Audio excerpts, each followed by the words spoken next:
Hello, good afternoon and welcome to Joy Newsroom. The news is live on the Joy News channel. It's also on DSTV channel 421 and GoTV channel 125. Coming up in the next 60 minutes, 2023 Africa Cup of Nations begins today in La Côte d'Ivoire, with the giants of football on the continent facing each other for the bragging rights of being the best footballing nation.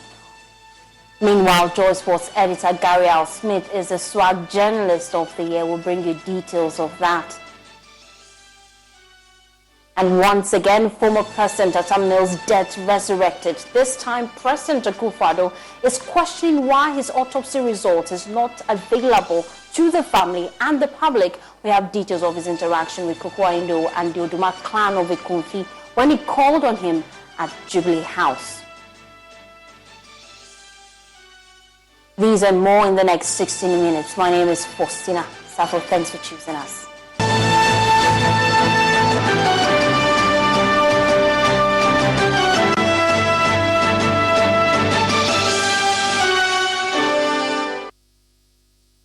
For your home of independent, fearless, and credible journalism.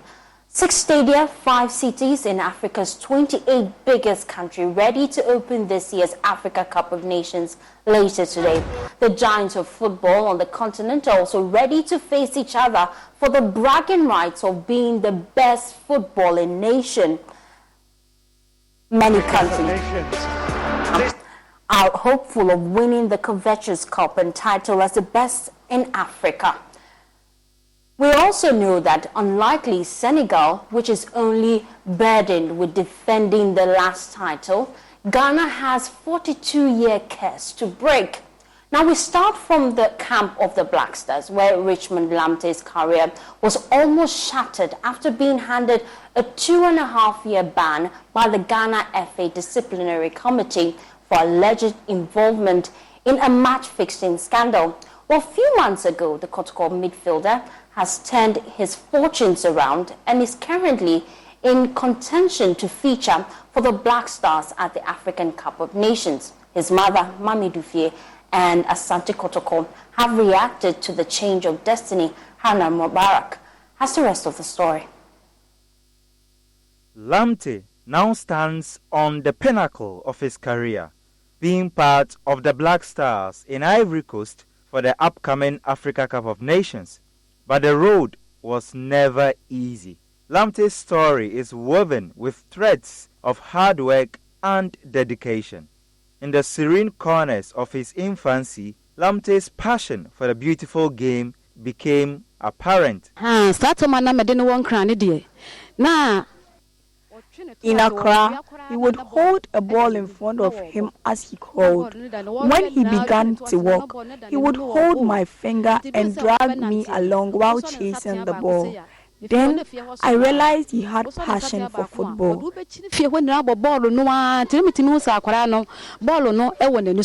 Transitioning from those quiet corners, Lamte embarked on a trajectory that shaped his skills.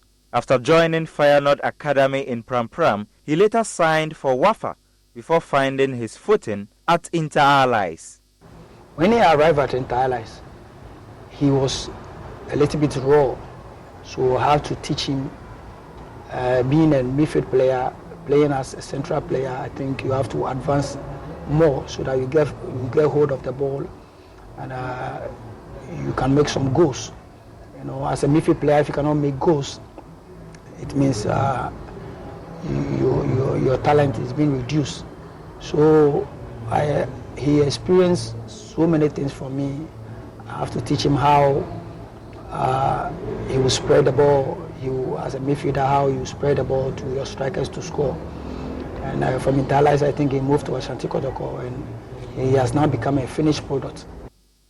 The Porcupines, recognizing Lamte's prowess, secured him on a 3-year deal in September 2021. His impact was immediate, playing a pivotal role in Kotoko clinching the Premier League title for the first time since 2014. Then the narrative took a somber turn. A match-fixing scandal involving Inter Allies and Ashanti Gold led to a 30-month ban imposed by the Ghana Football Association's disciplinary committee, threatening to derail Lamte's promising journey. At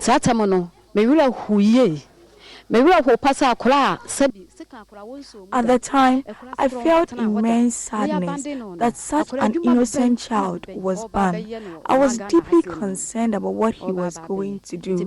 He wasn't answering my calls, and I feared he might harm himself. He was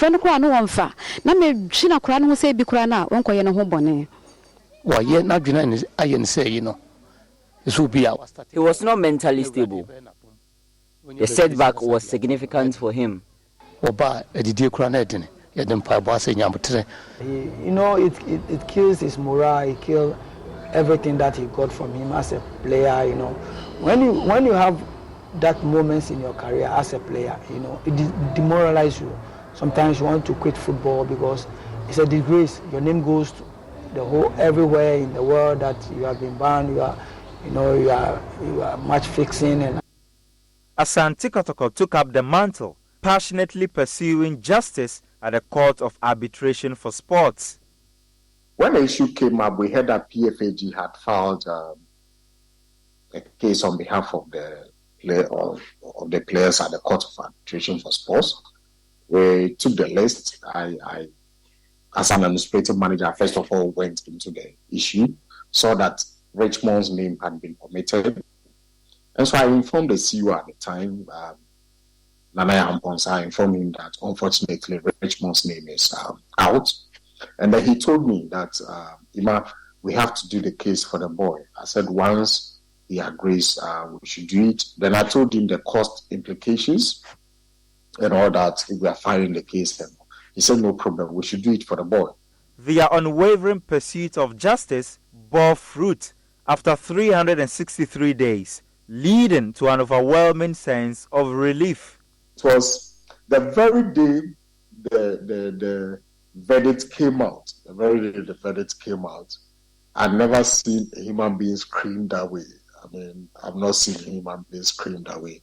Fortunately, when the verdict came out, I was in Accra. He was in Kumasi. I was in Accra when the verdict came out. I was with the CEO at the time, and we were together when the verdict came out, and he was screaming.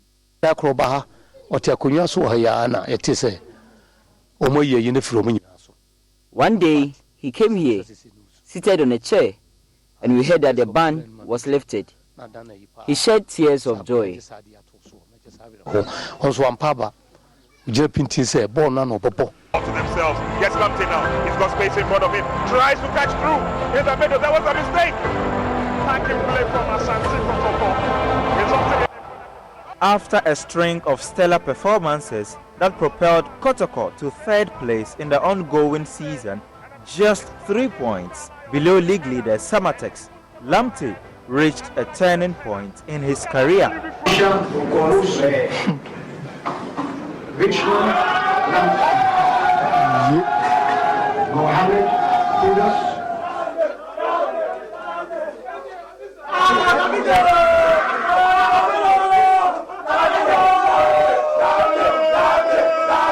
Hey, I was extremely excited about Black Stars collab. We thank God. It's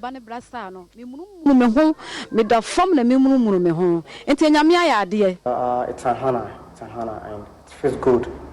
I'm very happy. And first of all, I would like to thank Asante Kotoko, His Royal Majesty Otunfo Setutu, and the past and present management, and then the supporters and my teammates. Lamptey is currently in Abidjan with his teammates in preparation for Ghana's opener against Cape Verde on Sunday.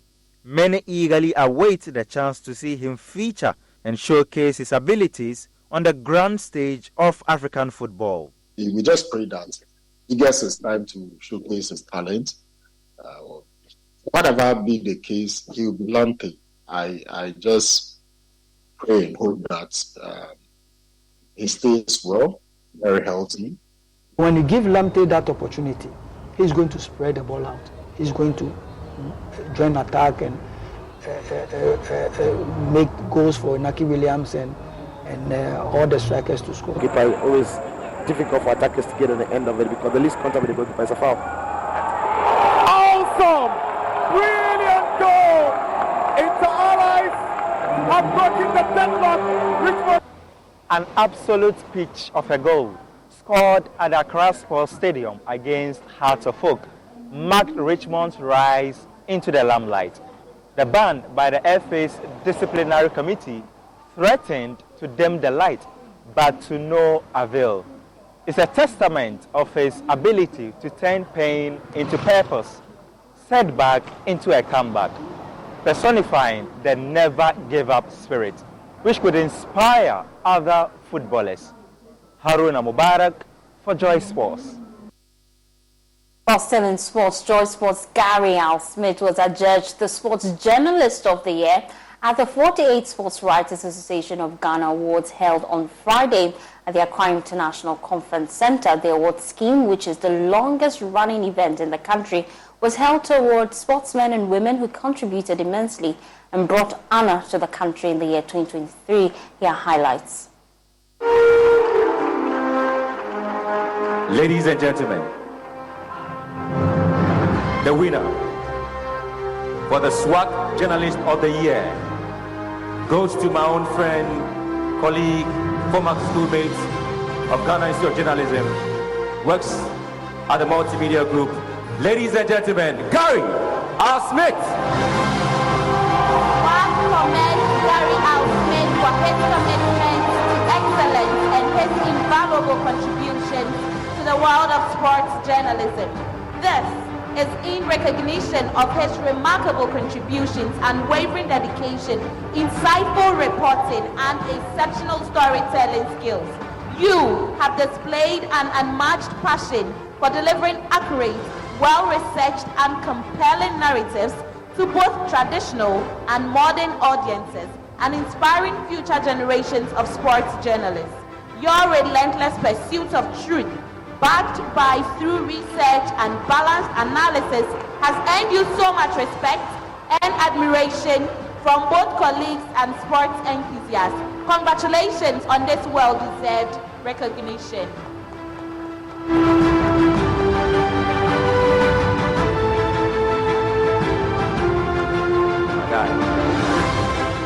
Happy New Year.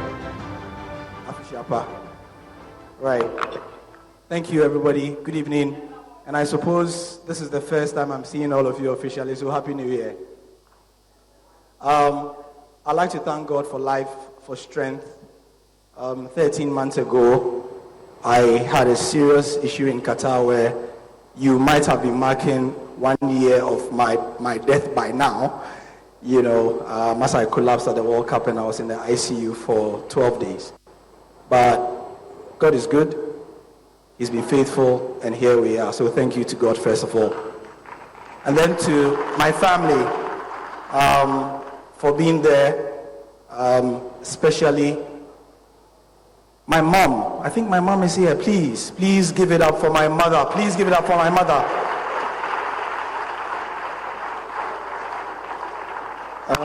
If you give me 1 second, I need my mother to be here. She has to be here.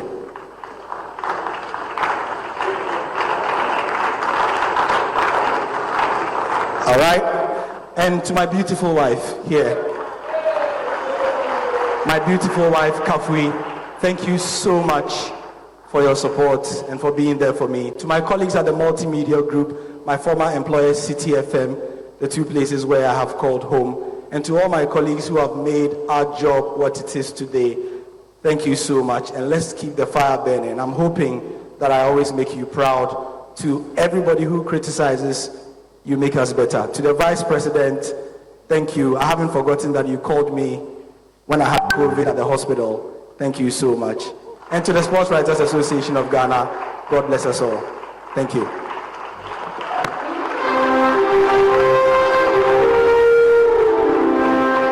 Please, let's do it better for Gary and the team. Thank you very much. Nice. Congratulations, Gary. Now, is there an autopsy report confirming the cause of death of the former president, John Evans Atta Mills? And why is the family not aware of its existence? Why is it not in the official public records? Well, these are questions President Akufo-Addo raised when the Oduma clan of Ekumfi and Kokwaido called on him at the Jubilee House to thank government for the renovation of the Asumdwe Park, which is a burial place for the late President Atta Mills. Nana Eyimfua III, the Ekumfi Asaman, demanded the presidency facilitates the release of the autopsy results to the family, insisting almost 10 years on, the family is yet to know the cause of death. Your problem is that I do bushy and my soba man.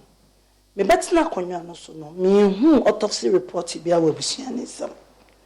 And only me problem kesi me near bushy wo. One significant issue within our family pertains to the absence of the autopsy reports for our late president. If questioned about the cause of the former president's death, providing response would be challenging. Because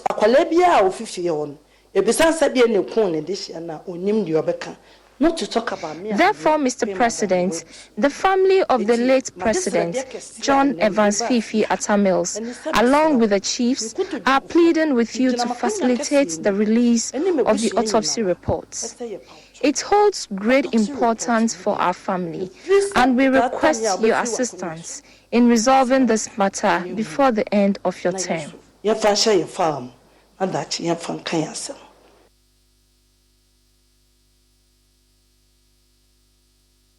Brother of former President John Evans Atta Mills, Samuel Atta Mills, says the autopsy result is already a matter of public record. What is the obsession about this autopsy report? If Kokwaido would be minded, he used to work for President John Evans Atta Mills. Do you think the president was buried as in hay back, just like a chicken? Go to AMA. They have a copy of the autopsy report. They gave us a burial certificate. Go to 37 Military Hospital. There's a copy of the autopsy report over there. Those who perform the autopsies are still alive. I am not the one to give them a copy of it. Now, by the way, who are these imposter family members? How are they related to us? How can they be a family member of Professor John Evans Atta Mills? And I, the one who came from the same mother and the same father I'm not their relative. How? How come that whenever it gets to elections time involving President Mahama, then all these autopsy reports and everything come up? Look, NPP and Kokwaido, if you don't have anything to campaign on, please leave the peaceful Professor John Evans Atta Mills to rest in peace. Now, when you see a beehive, it's peaceful. But when you keep on touching it with a stick, the bees will have to come out. And you, Kokwaido, shamefully, you will see the bee if you want to. You are trying everything to profit from Professor John Evans Atta Mills. You use his name to set up a fake institute. Now you are not making any money, and now autopsy reports. Anybody with average intelligence knows that you cannot bury a president without an autopsy report. But you have the president. But you have the president himself. He's unaware of any autopsy report. Was questioning whether there was one. With all due respect, Mr. President, you are grossly misinformed. Just like you were misinformed about the Boss oil that was missing. Just the same way that you were misinformed about the Ameri deal. He's been misinformed about so many things. And unfortunately, he was misinformed by this Kokwaido. Let's shift our attention now to illegal mining, because illegal miners have cut down vegetation covering more than 40 acres of land in the Subibieni municipality of the Western North region. The vast land, comparable to 30 football fields, included several farmlands in the Abuabo community. and the Ariasu River and portions of Ariasu East Forest Reserve. Well, residents of Abuabo community are, however, unperturbed by the distraction as they are ready to trade more farmlands to the miners. There's more in this report by Clinton Yeboah, who visited the municipality. The unlawful mining activities in many areas in the country, especially in the Ashanti and the western regions, continue to wreak havoc on land, forest reserves and water bodies in mining communities. Trees have been felled, cocoa farms and important economic crops have been cleared, either illegally or willingly, by farmers for Galamsey to thrive. At Abuabo, a small farming community in the Anyuaso enclave, illegal miners have subdued farmlands spanning several acres. The Anyuaso East Forest Reserve, which is one of 8 forest reserves in the Anyuaso Bibiani municipality, have also seen portions intruded by illegal miners in the quest for gold. The Abuabo River and Aframpie River have been heavily impacted. The Abuabo River, which leads to the Ankobra River, has been blocked to supply water for the illegal mining activities. Despite the intervention by the Rapid Response Team of the Forest Commission in 2019, the situation persists as farmers and community members connive with illegal miners to harm the forests.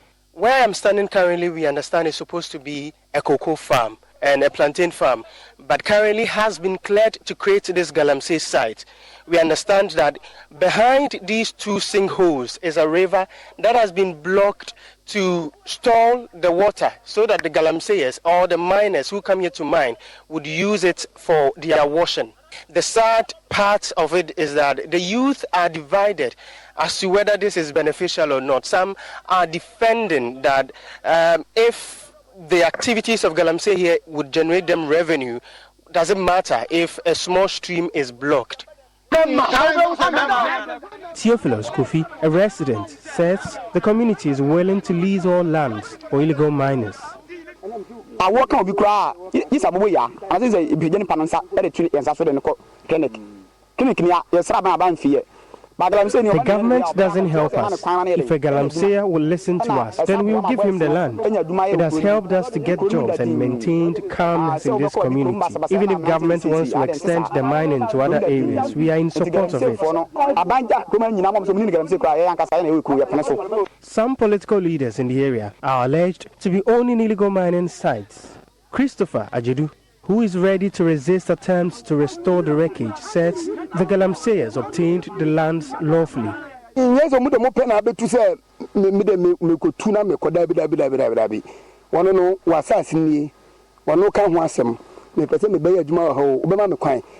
did not illegally acquire these lands. They come into some agreements. Owners have assessed and they are okay with the agreements. The owner of this land, which is now a site, has bought his car. He agreed to it.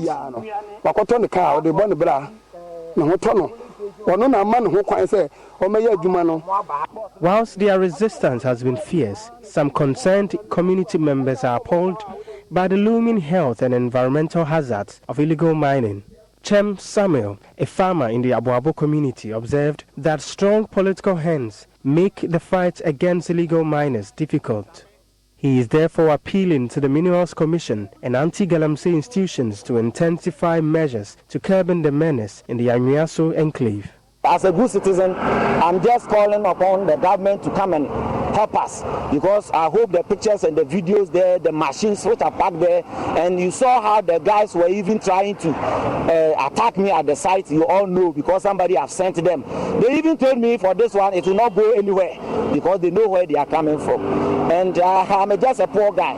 Even I don't have money for my schooling, neither can I fight those people. They are mentioning names. So I'm urging the governments to come in to fight for us. Municipal Chief Executive Paul Ando, however, believes the authorities in the municipality have been proactive in the fight against illegal mining. He says lack of jobs and quest for development should not be an excuse for the devastating of lands, forests and water bodies through illegal mining. So I quickly liaised with my commanders, DMC, that is the District Mining Committee. I think they went there and nobody was seen at the site. But as on their way coming, 4 excavators was gathered at a specific community. And through their investigation, they are yet to find out actually who owned the fact that the assembly or the government is not hurrying to their effort. It doesn't necessarily call for illegal mining, because we cannot say actually we are hungry so that we can use our both hands to eat. So far, over 14 regions in this country are suffering from the devastation of illegal mining. One can also realize how underdevelopment and unemployment are tied to the illegal mining activities in this country. But from the municipal chief executive of BBNE municipality, a hungry man is not supposed to eat with 2 hands. As to what update would be coming, we'll be on grounds to report. From BBNE, my name is Clinton Yabua for Joy News. Now, still in the Ashanti region, the Asantehene Otumfuo II has urged the Inspector General of Police to ensure a peaceful conduct of the 2024 general elections on December 7. This was after the Police Management Board, led by Dr. George Akufo-Dampare, paid a courtesy call on the Asantehene at the Menchia Palace as part of a New Year engagement with some stakeholders in the Ashanti region. The Asantehene urged the IGP and the Police Management Board to put in place measures to prevent chaos during the polls. Nabwachi Yadum has more in the following report. The Police Management Board, led by Dr. George Akufo-Dampare, paid a courtesy call on the Asantehene at the Menchia Palace as part of a New Year engagement with some stakeholders in the Ashanti region. While encouraging the police to maintain its visibility operations, the Asantehene admonished the IGP to ensure a peaceful election in December.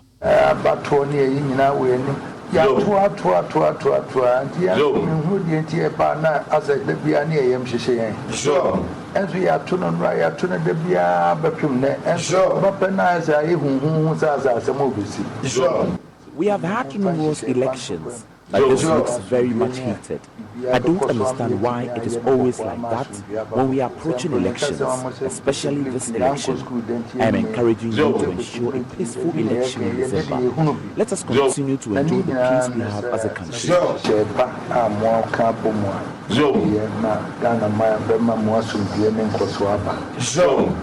And then they buy and she said, Pamudia took Mamma, Bruce, no say, and Pat, Joe, and let me say, someone twice when you're the Asantehene commended the IGP for ensuring an incident-free Yuletide and encouraged the Police Management Board to widen its patrol activities nationwide. Dr. George Akufo-Dampare promised to maintain the police visibility plan in the Ashanti region and across the country. And so many names and people believe about my immunity. Yes, she mukina. And near Shimkina, and near Shimkina could say, Send a bear, if we some rare queen. And maybe now we pursue by a man. We tightened security because we knew a lot of people would travel into the country. So we had to protect everybody. Our visibility team were all over the country, and we intend to do more.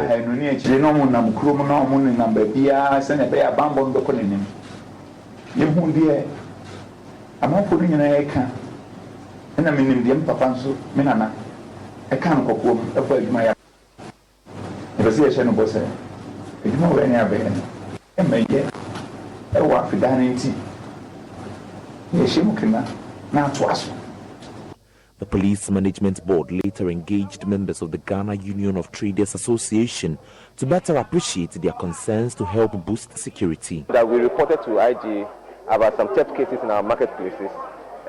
So the IG assured us that it's going to embark on education program and security issues. So we started this and with Kantaman to Abosoka and some few areas, and then we resolved to come to the Ashanti region today to embark on the same education. What the citizens need to know and what the police also have to do in terms of security. For Joy News, Nana Boache Danko-Yadom, Kumasim. The paramount queen or mother of Shai Osudoku, Nana Aponsa-Dokuya III, is livid over the lack of development in Shai Osudoku traditional area in the Greater Accra region. She laments that the traditional area cannot boast of a kilometre of tar road, even though they have remained loyal to the NDC and have voted for the party since 1992. She made the remarks in Dodowa when the NDC's Women Caucus in Parliament, led by MP Fada Comfort Danza, paid a courtesy call on the chiefs and queen mothers of Dodowa. Carlos Kaloni has the rest of the report. Chiefs and queen mothers drawn from the two traditional councils, Osudoku and Shai, met with the leadership of the National Democratic Congress NDC's Women Caucus in Parliament at Dodowa to deliberate and foster collaboration ahead of the 2024 general elections. The chiefs and queen mothers took turns to express their grievances and suggestions. The paramount queen mother of Osudoku traditional area, Nana Amponsa Dokuya III, said residents of the area are not happy with the NDC for not championing the developmental agenda of the area, even though they have remained loyal to the party for decades. Shai Osudoku is not happy. And all the people in Shai Osudoku, especially the traditional leaders, are sitting on the timing bomb. We are not happy. Somebody will ask why. Nothing is going on in Shai Osudoku. Shai Osudoku has voted for NDC for so many years. Since 1992, Shai Osudoku has never changed from NDC as MP to any other party. But nothing is going on. So we are saying to the MP, this time, if they don't take care, things will turn out or things will change. The roads in Shai Osudoku is very, very, especially Osudoku traditional area. No one tied road will say quota. A local man will tell you quota. No one quota road in Osudoku traditional area. A divisional Mankralo for the Osudoku paramountcy, Nene Tetewayo I, blames the lack of development on the disconnect that exists between the MP of the area, Linda Akwele Oklu, and the traditional authority. For the past 4 years or so, 8 years, we've not even met her before as a traditional authority. You can imagine the distance between our MP and the traditional authority and the community. It is contributing about 200% of the underdevelopment that we are having in our community. If you don't meet your MP, how would the MP know your challenges? The paramount queen mother of Shai Osudoku, Nana Amponsa Dokuya III, however, warns of ballot box prohibition in 2024 elections if roads remain unimproved. Either we will not vote at all. We will not allow any ballot box to enter Osudoku traditional area. We will leave Shai. But Osudoku traditional area, we may not allow even ballot box to enter there. People will not come out to vote. But the MP for Shai Osudoku, Linda Oklu, and her leader, Comfort Doyogansa, assured the concerns have been duly noted and that remedial measures will be taken to foster a stronger relationship towards development. In fact, I'm a little bit sad though, because I don't play with the chiefs and queen mothers within the Shai. They are the custodian of the land, so I don't play with them. So anyway, I've taken it in a good way. And henceforth, like you said, I'm going to make sure that we engage them. I'm going to engage them very soon so that we know the problems within the traditional, the chiefs and the opinion leaders within the constituency. We will work on them. Those that are beyond our control too, we will send them to the appropriate quarters.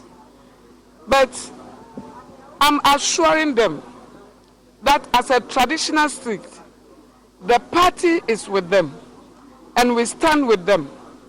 In this difficult time or this difficult economy, we are with them.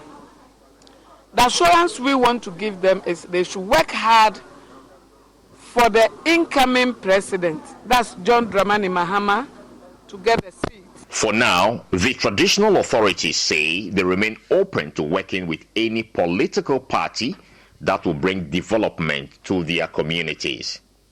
For Joy News, Carlos Kaloni, Dodowa. And let's take you back to our earlier story. Joy Sports' Gary Al Smith has been adjudged the Sport Journalist of the Year at the 48th Sports Rights Association of Ghana Awards held on Friday at the Accra International Conference Center. He joins me live here on Joy Newsroom with more. Gary, congratulations are in right order. What does this award mean for you, though?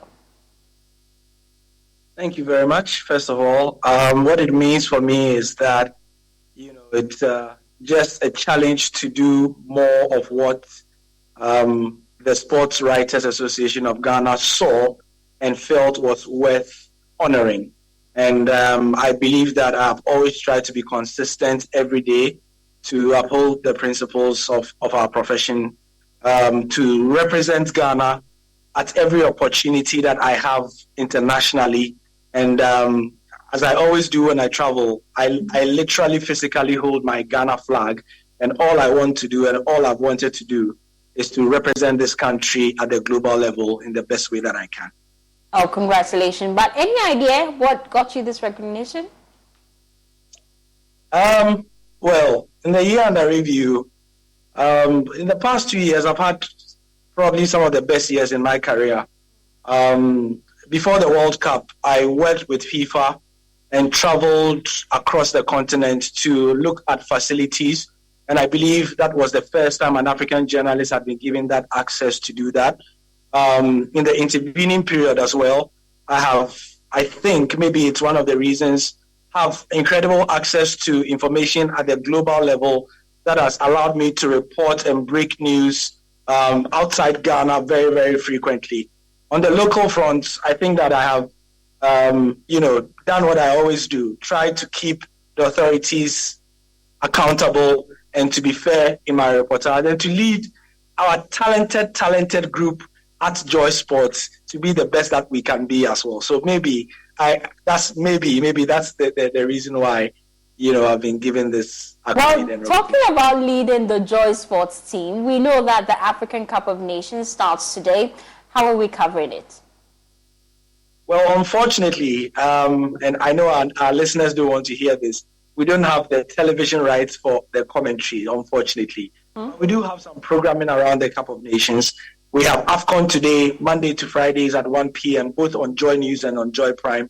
We have a show on Joy FM as well that will be looking at the AFCON. And throughout our bulletins, throughout the day, we'll be having updates. And we have one of our reporters, Muftar Nabila Abdullahi, in Cote d'Ivoire to bring us all the updates from the Black Stars. But what are the chances of the Black Stars seeing the competition ahead?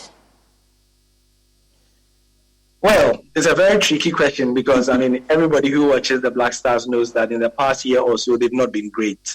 So it will not be accurate and true to tell our audience that they should expect too much of and from the Black Stars.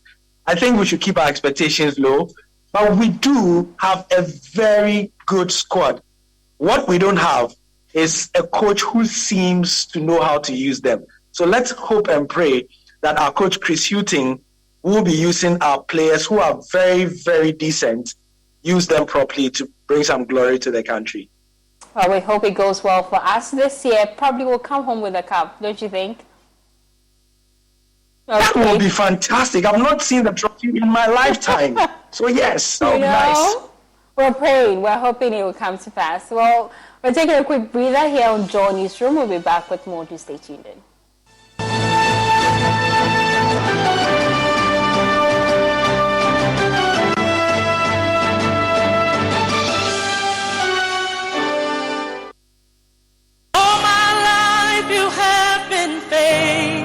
First Sky Group, a wholly owned Ghanaian company made up of First Sky Construction, First Sky Bitumen Processing, First Sky Commodities, Volta Serene Hotel, Serene Insurance, First Sky Energies, and Frero Rural Bank warmly invite you to its 21st Thanksgiving service on the theme, The Faithfulness of the Lord Never Ceases, Lamentations chapter 3, verse 22 to 23. The Thanksgiving service in 2 parts will be hosted by the founder and executive chairman, Mr. Eric Sedi Kutocha.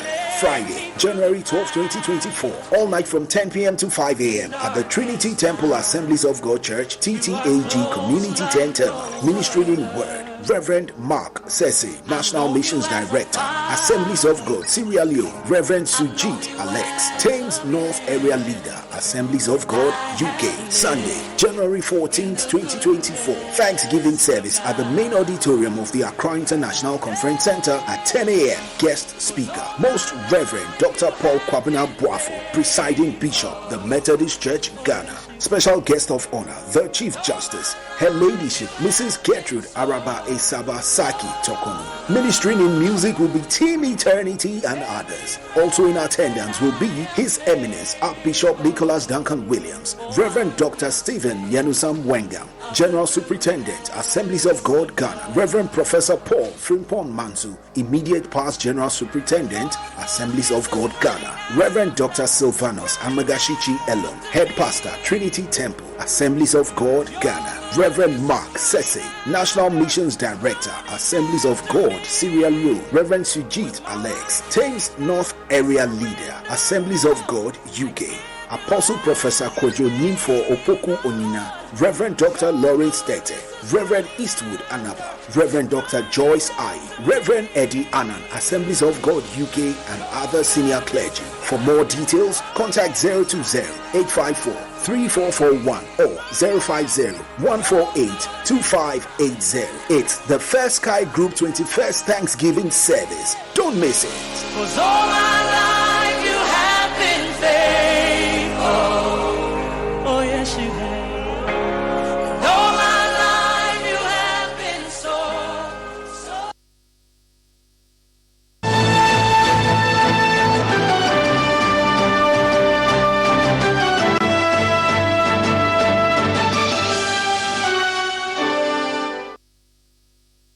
Thanks for staying with us. Now, the Member of Parliament for Asante Achim Central, Kwame Ayimedo, who is seeking re-election to lead the New Patriotic Party in the constituency, has denied accusations of orchestrating the complaint against his opponent to the OSP.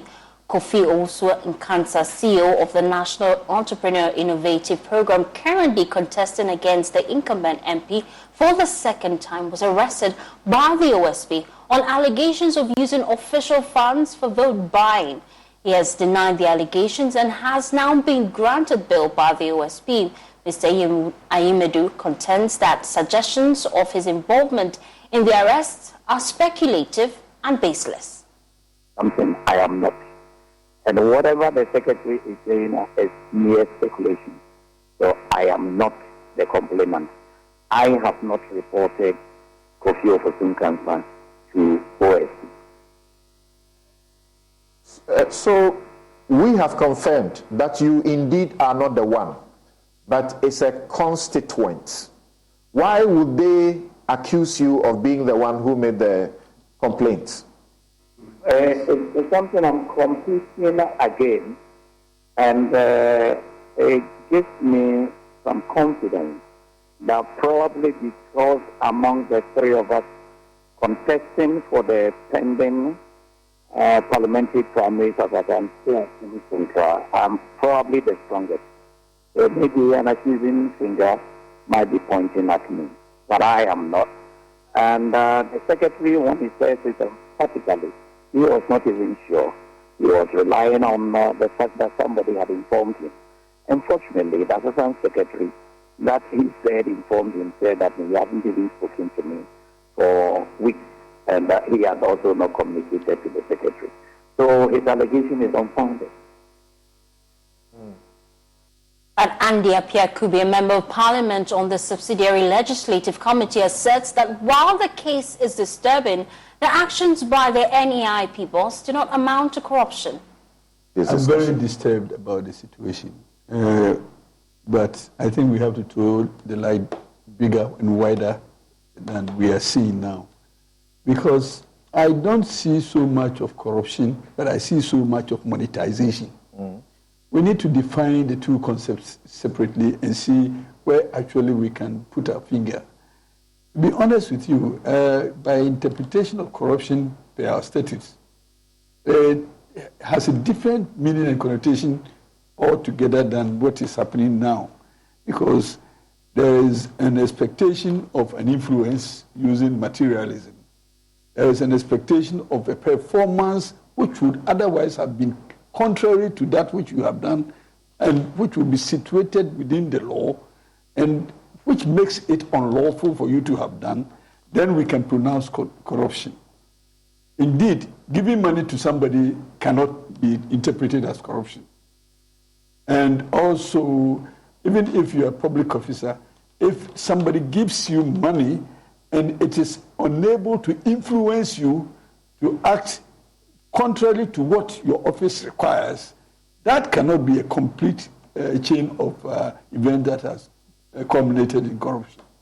So we need to be careful to understand the concepts very well, to be able to apportion the blame and apply the law. In this particular instance, I read that there is an allegation of the CEO having used public funds wrongly. Does it make it corruption?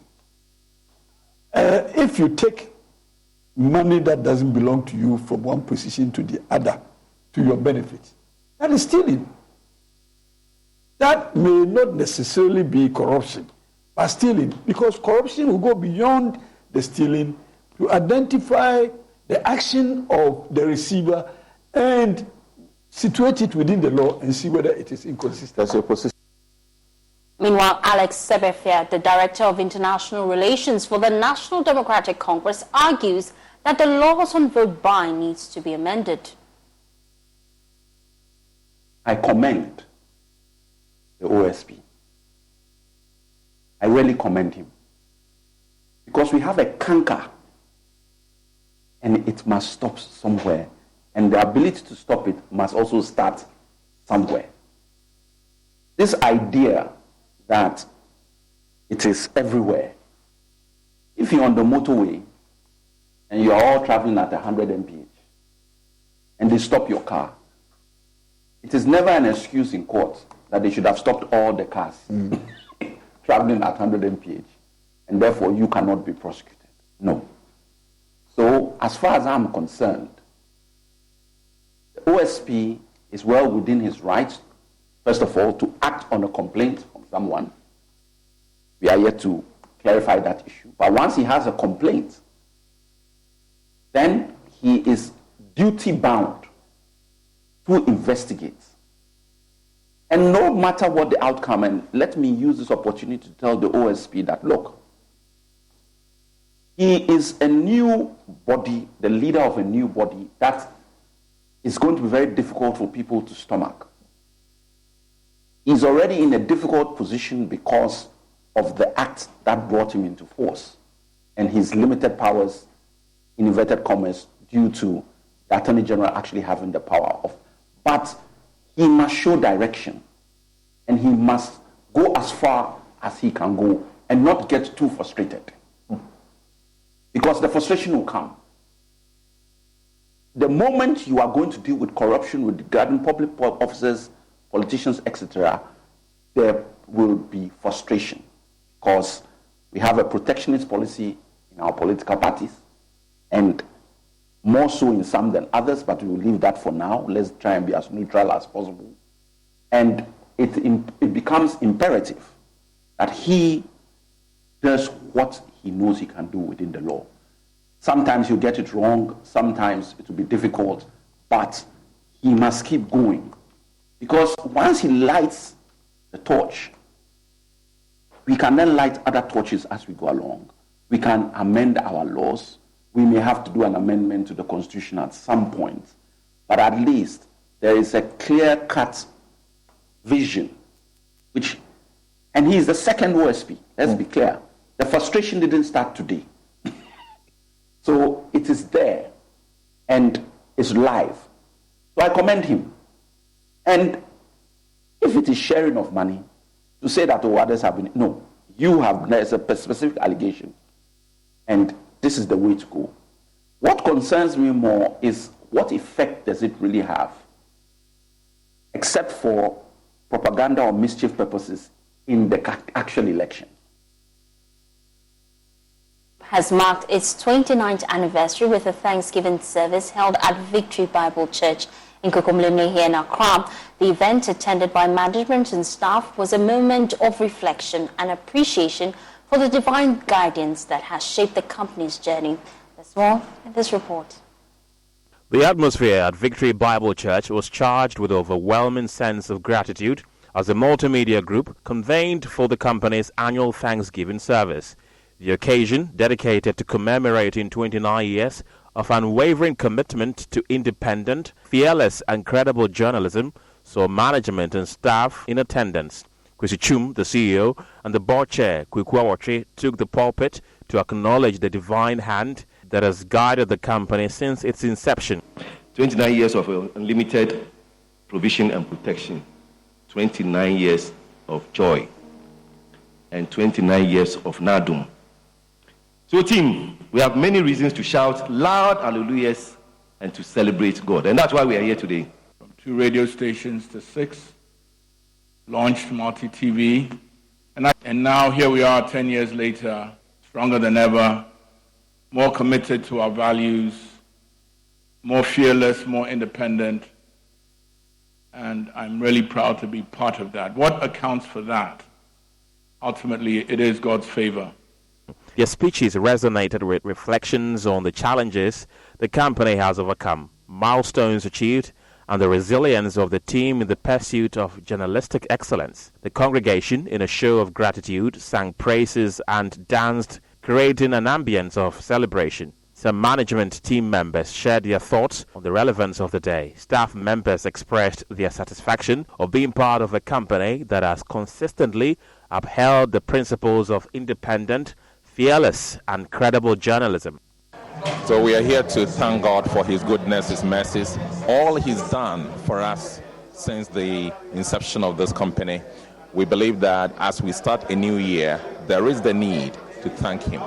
It's the reason we came here today. It's our annual Thanksgiving service, and it's something we do every year. For me, I don't absent myself because God has done a lot for multimedia.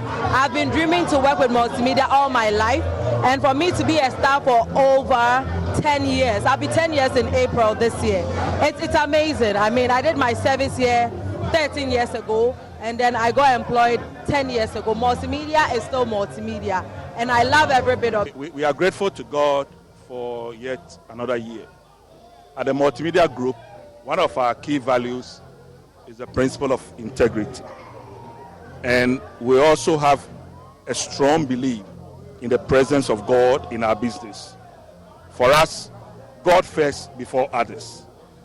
And we have decided that every year we will gather and show gratitude to God for His grace and mercy. It was powerful. It was impactful. We had a great time in the Lord. It's always good to come together, even as a corporate unit, to worship God. So this has been good. What do I wish for multimedia in the next 29 years? And more blessings, more of God, more of God's favor, and of course more of peopleness.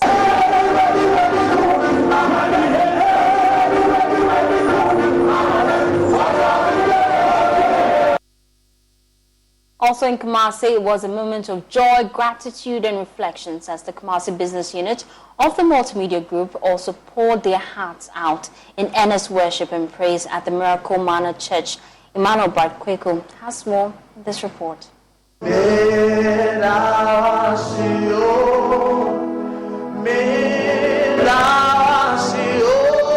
A solemn moment of worship ushering staff of Love and Ishira FM at the Multimedia Kumasi Business Unit into a time of prayer in appreciation of God's mercies and goodness in the past year.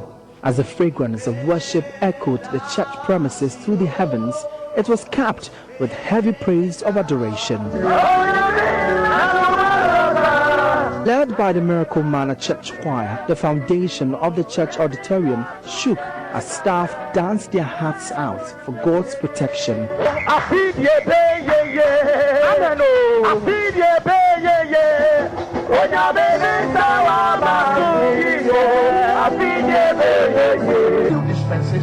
God said, I should tell you that He will be with you. In exhortation, head pastor at the Miracle Manor Church, Bishop Joy Obed Obey, underscored the need to have the presence of God lead the company while charging the business to understand their brand and influence in the media landscape. As we are thanking God today, we must stay focused on our core preposition.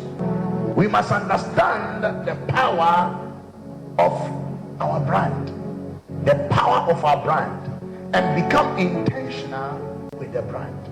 We must know what actually multimedia stands for, and we must be able to push the brand to the glory of God. Committed to upholding its core values and standard for the past 29 years, workers were charged to work collaboratively for a highly productive year with focus on the theme, a year of renaissance and prosperity. General Manager at Love and Insure FM, Jimmy Agla, delivered a speech on behalf of the CEO of the company. In the spirit of this year's theme, the year of renaissance and prosperity, let us embark on a collective commitment to reach new heights. The challenges we face are opportunities for growth, and the successes we celebrate are markers of our collective strength. As the CEO, I urge each member of our team to embrace this renaissance with vigor and passion. Let our creativity, innovation, and unwavering commitment propel us to greater achievements. Together, we shall continue to build on the legacy of excellence that defines the multimedia group.